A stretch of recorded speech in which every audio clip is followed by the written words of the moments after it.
I just bought a 2022 Chrysler Pacifica plug-in hybrid from Copart for $11,000. It was listed as undercarriage damage, but it was still a ride and drive. So I'm hoping the damage down below isn't to anything major, like the big ass battery that runs the entire length of the bottom of the car. While I was looking at the auction pictures, I could see some non-smoking stickers, which means it was owned by a rental car company. And that would explain why it's in such good shape, except for the tires and the undercarriage. So I'm hoping we get it back here, doesn't need much work, and we can get it on the road quick.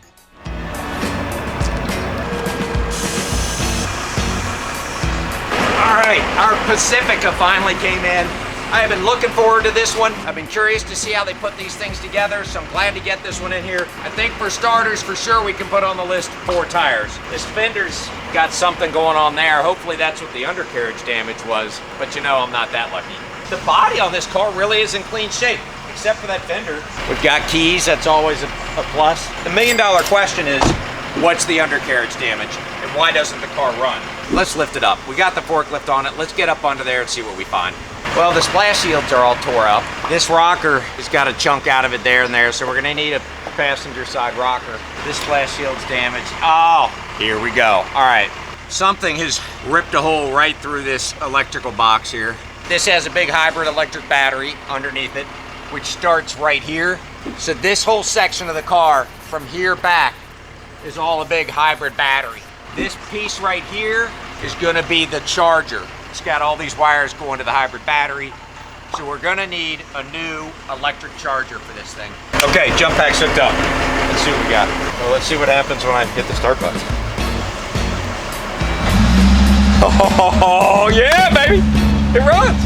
Okay, boys, that's exciting. Yeah, let's put a battery in it. Then we'll get some tires, get it over to Goodyear, and then we can get it in the shop and figure out what that charger is. Okay. Sounds like a plan. Let's do it. Let's get this thing rolling. Okay, well, I was going professional with it. We are professionals. There we go. Yeah, it's wet. All right, well, Richard's got this under control. We'll finish getting that battery installed, then see if the car will start on its own.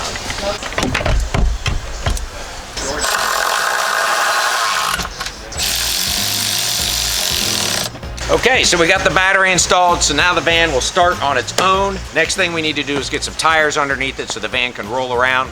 Then we can get it into the mechanical side and start on the repairs. Overall, the van's in pretty good shape. It needs a new set of shoes and a passenger side rocker panel and that hybrid battery charger, but that's just about it. Then we need to get that nasty sounding exhaust leak fixed. But first things first, we got to get it over to Goodyear, get some new tires put on it. All right, so we don't have any spare tires that fit. Nope. So let's go ahead and put a couple tires on now, and then we'll roll it over there and let them do the rest. Yeah, I'll take them over to our machine, throw the new ones on, rip these off. Well, desperate times calls for desperate measures. We're gonna have to actually mount the tires ourselves. Usually we have the guys at Goodyear do it. We do have the machine here, so we'll go ahead and put the 2 front ones on, so that way we can limp it on over.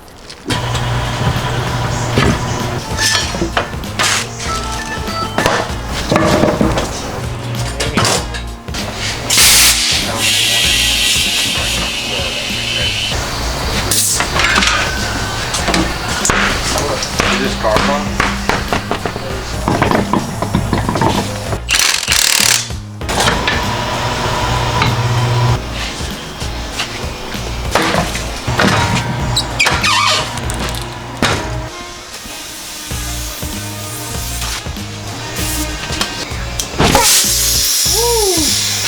Yeah, baby! Are you allowed to be playing with fire without me? My teeth are better than mine. So we just put the 2 tires on the front. That way I can wobble it over there. They can do the back 2 and balance all 4 of them.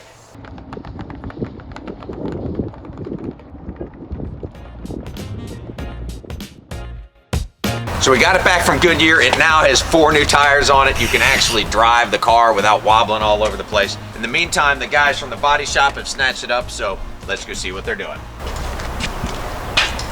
You don't have it done yet? You gotta wait 30 minutes for your slow ass to get open. Oh my God, I've heard it all. Now all of a sudden he's complaining that he has to sit around. You're complaining when you're working. Now you're complaining when you're not working. All right, so tell me what's the plan with this bad boy. To fix it, get the rocker off, and then I'll see if I can get it up in the air and get my dent puller up underneath of it.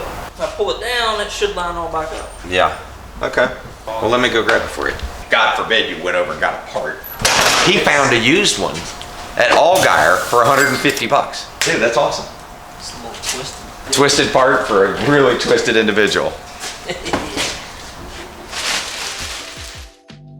So Nate went ahead and just took the rocker panel off the car.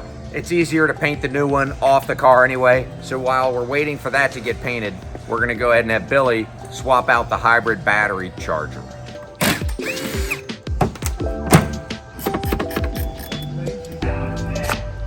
Hybrid disconnect.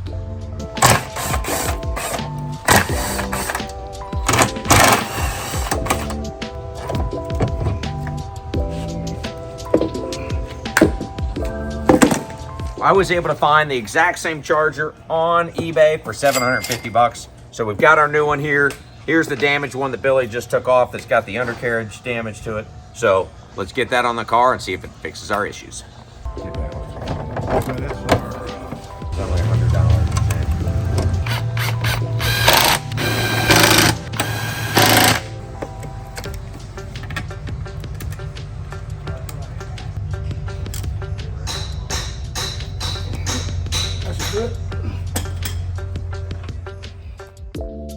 We're trucking right along. We got the new hybrid charger installed. So now we should be able to test the hybrid electric charging system and make sure that we've actually got a good hybrid battery. But just like that, we got a new mission done from the checklist. Next, Richard is going to throw on some welding gear and start melting some metal.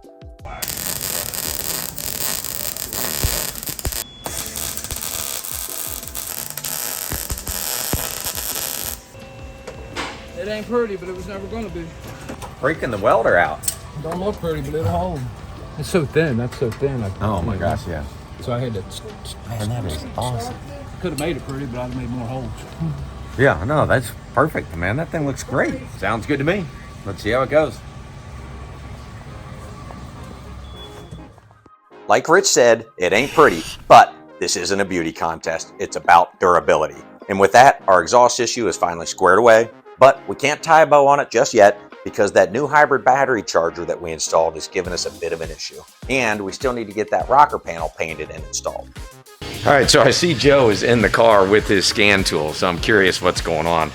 When you change that inverter down there, it says to plug it in because it's in plant mode, and it runs a self-test Oh, isn't that neat? to put it back in normal mode. The thing's actually smart enough to realize Yeah. that we swapped out the charger, Yeah. and now it's testing it. That's badass. I kind of like that. All right, so what do you got to do next? Just wait? Yeah, just wait. We got to leave it like charging overnight or something? It didn't really say, but I think we should. Sounds like we need to let it charge overnight and see what we got. All right, so we let this thing charge overnight, and look at that. We've got full bars on it. The cluster did light up. I'm gonna try to start it. Oh yeah, baby. That's just amazing. So it was in plant mode. It said to charge the thing to sync up the new charger, and sure as shit, it actually worked.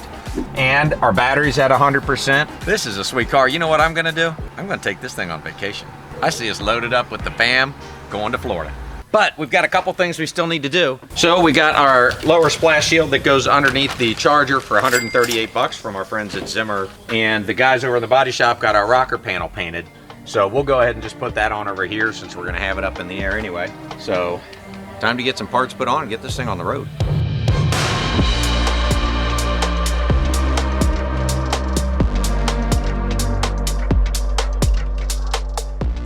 I'm actually getting kind of pumped about this one.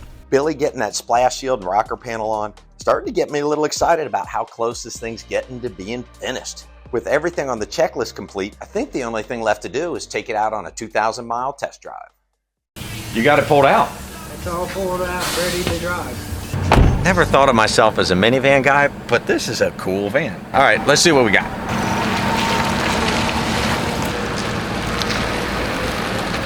I can't believe I'm about to say this. This is a really nice van. I don't know, I guess my age is starting to show, but I'm taking this thing to Florida. This is too darn nice. The kids are gonna love it. Gulf Coast beaches, here we come.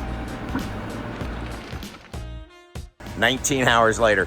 What a nice riding car this was. What a pleasure it was to drive it. I'm glad we took it. Performed well, no issues, so that was good. So let's take a look at the numbers, and then I have some items to share with you specifically about a Pacifica Hybrid and going on a road trip. Okay, so how did this car perform for our little journey? So we drove 1,024.1 miles with an average fuel economy of 21.3 miles to the gallon. All of it was gas driven because, of course, we were not stopping and charging the electric hybrid part of the vehicle. Other interesting facts let me share with you. First of all is the range. Since we're not using the battery, we're only running on the gas, it doesn't get very good range. It's got a smaller gas tank because the hybrid battery takes up a lot of space underneath the car. With 21 miles to the gallon, that was only giving us 330 miles of range. So on this trip, that means even though we left with a full tank, we still had to stop 3 times to get fuel, which is a lot of stopping. Another problem with that hybrid battery being underneath the floorboards is that you lose your stow and go on your second row. Let me show you what I'm talking about. On your standard Pacificas, these seats will fold down into the floor and become perfectly flat. It worked out, but not ideal. Lastly, the car does not have a luggage rack, which we worked it out. We were able to mount our luggage rack using some straps and just went up in here and got it up underneath the upper guides for the doors. So some minor things to keep in mind if you're gonna be using the car primarily as your around town go-getter for hauling kids, it is definitely the solution. Those are a couple minor things when you go on your occasional road trips. Overall, I would give it an A. I'm back. The car made it. Actually ran perfect. We didn't have a single issue with the car. The guys in the shop did a great job on this rebuild. 2,100 miles later, not a single issue with it. This one is not gonna last at the sales lot long. These hybrid electric plug-ins have got a lot of popularity because they just make sense. We're gonna send this one off to the sales lot. Let's take a look at the numbers. I'm glad I got to have the experience with it. What a neat concept Chrysler's got going on here. I really like it. Let's take a quick look at the numbers. My gosh, I just got killed on this thing with Copart. I was trying to hold out to get the thing transported for a decent price, but it's so big and heavy coming all the way from Cali. I ended up spending $2,000 transporting this thing. And with all the additional fees I got at Copart, my $11,000 van turned into a $12,500 van. The labor wasn't too bad. We had $3,000 in labor on it. We had $3,800 in parts. And I spent $380 with the detail team getting it all cleaned up. Kind of had to do it twice because somebody drove it 2,000 miles. So we've got $21,680 into the car. But I'm not worried about it. This car only has 17 days on market. It will not be around in 2 weeks. I'm gonna put it out there at 83%, which is still a great deal. That makes it at $24,995. We're gonna get something really close to that, which is gonna give us a CM of $3,320, which is perfectly fine for that car. I liked it, it was a good experience, and it's gonna provide somebody a great car. Thanks for watching to the end. If you like this kind of content, like and subscribe. I'm Matt Ryan, and this was another episode of Northern Kentucky Auto.